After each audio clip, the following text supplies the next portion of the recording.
மக்களே பார்த்துக்கோங்க. அதாவது கிட்டத்தட்ட மணி வந்து 2:36 ஆச்சு. இப்போ தான் ஈவெண்ட் எங்களுக்கு முடிஞ்சுது. எங்களுக்கு ஒரு அருமையான ரூம் கொடுத்துருக்காங்க. அப்படியே பாருங்க, எப்படி தெரியுதா? ஐயோ, கொசு வேற கடிக்குது, முடிக்க இருக்குது. அப்படியே சுற்றி கட்டுற பாருங்க. இது ஒரு 10க்கு 10 ரூமு. இதில் வந்து பார்த்தீங்கன்னா ஃபேனும் இல்லை, ஒன்றும் இல்லை. எப்படி அருமையாக இருக்குல்ல ரூமு. இது என்ன பிரமாதம், இங்கே பாருங்க, வீடு பூட்டி இருக்கு, வீட்டுக்கு வெளியே படுத்துக்கிறோம். இதை விட ஒரு ஸ்பெஷலைட் இருக்குது.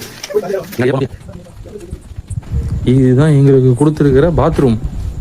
இந்த பாருங்க, உள்ளார நோ லைட்லாம் கிடையாது உள்ளார. மக்களே, கொஞ்சமாச்சும் எங்களை கரிசனையோட கொஞ்சம் பாருங்க. கிட்டத்தட்ட சாயந்தரம் ஒரு 4 மணிலேருந்து ஆரம்பிச்சிருக்கோம் ஈவெண்ட்டை.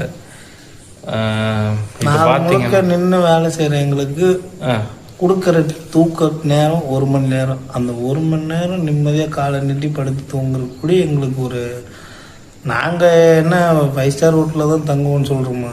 அப்படி கிடையாது. எங்கள் வீட்டில் கொஞ்சம் ஏதோ ஒரு இடம் கொடுத்தா நாங்கள் போட்டு படுத்து தூங்கிட்டு எழுந்திரிச்சு போயிடும். நாங்கள் அட்ஜஸ்ட் பண்ணி இருக்காமலாம் ஒன்றும் கிடையாது.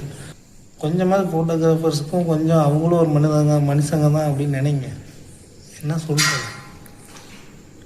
ஆமாங்க, இதுதான் எங்களோட வாழ்க்கை. போட்டோகிராஃபர்ஸ் உங்களுக்கு இறப்பா நல்லா சம்பாதிக்கிறீங்க, ஜாலியா இருக்கிறீங்கன்னு சொல்லி நினைப்பீங்க.